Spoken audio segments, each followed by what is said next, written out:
রহমতের নবী খেজুর গাছের সাথে টেক লাগায়া খুতবা দেন, মরা খেজুর গাছ। সাহাবায়ে কেরাম বলেন নতুন একটা মিম্বর বানায় খুতবা পড়েন, এটাকে বাদ দেন। রহমতের নবী যখন মনস্থ করলেন এটা বাদ দিবেন, মানুষ যেমন কান্না করলে আওয়াজ হয়, মরা খেজুর গাছ তেমন কান্না শুরু করেছে।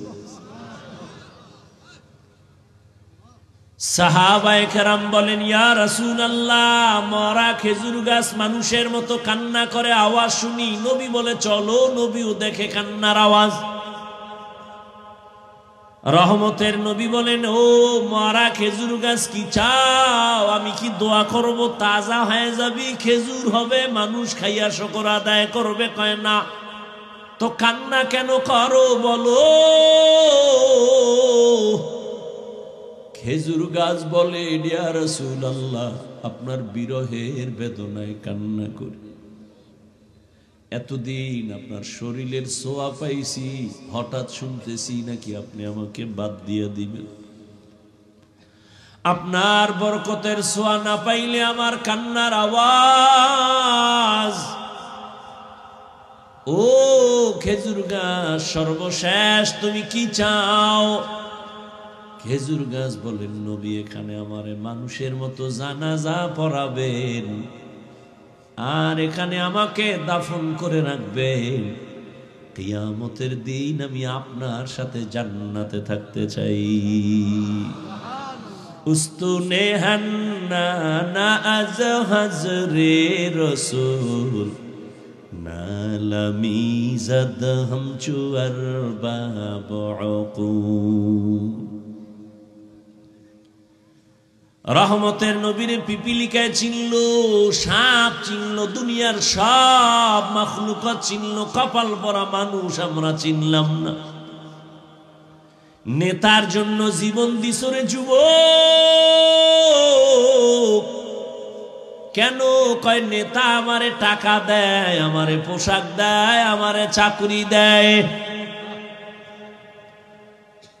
আর আমার নবী চ্যালেঞ্জ করে গেছেন, আমি বিদায় বেলা দুটো জিনিস আমি রেখে যাই, যদি ধরে রাখো। আমি চ্যালেঞ্জ দিলাম, ঈমানও যাবে না, সম্মানও যাবে না।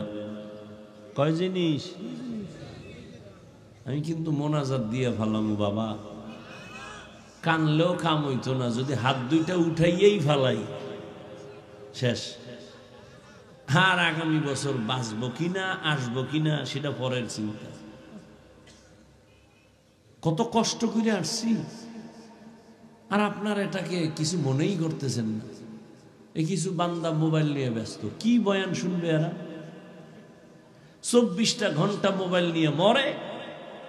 বেহেশতের বাগানে আসছে, যেখানে বসলে গুনাহ মাফ, হেন মোবাইল নিয়ে ভাগো, মর, মোবাইল নিয়ে মর।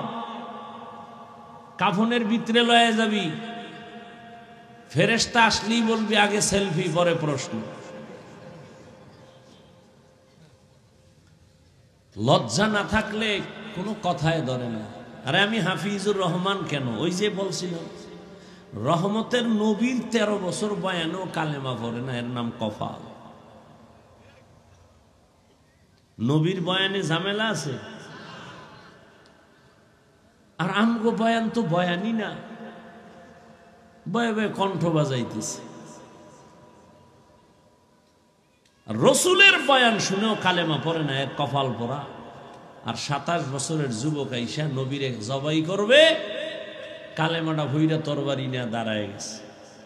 বাইতুল্লাহর পার্শ্বে দাঁড়ায়, এই মুশরিক, মুহাম্মাদের বিরুদ্ধে কথা বললে দিগা, মোহাম্মদ আর প্রয়োজন নাই, আমার তরবারি যথেষ্ট, সামনে। 27 বছরের কি কে? রহমতের নবী বলেন, এমন এক কপাল আমার দুনিয়াতে আসিয়া কোনোদিন আমি আব্বু বলে ডাকবো দূরের কথা, চেহারাই আমি দেখতে পাই নাই। এই আশেকে রসুলেরা, ভালো করে শুনো। ও পর্দার আড়ালের আম্মা জানেরা শুনেন, আইসে ওয়াজে কিন্তু ওয়াজ শুনে না, ডানে একটা ক্যাসেট বামে ক্যাসেট লইয়ার পরে বাজাইতে বাজাইতে আইছে। আর আম্মা জানে না 2-3 জন এক জায়গায় বসলে কি পরিমাণ যে ওখানে ক্যাসেট চলে আর ভাষা নাই বলার। আবার 2-1টা বাচ্চা থাকলে সেখানে তো বাজার মিলে যায়।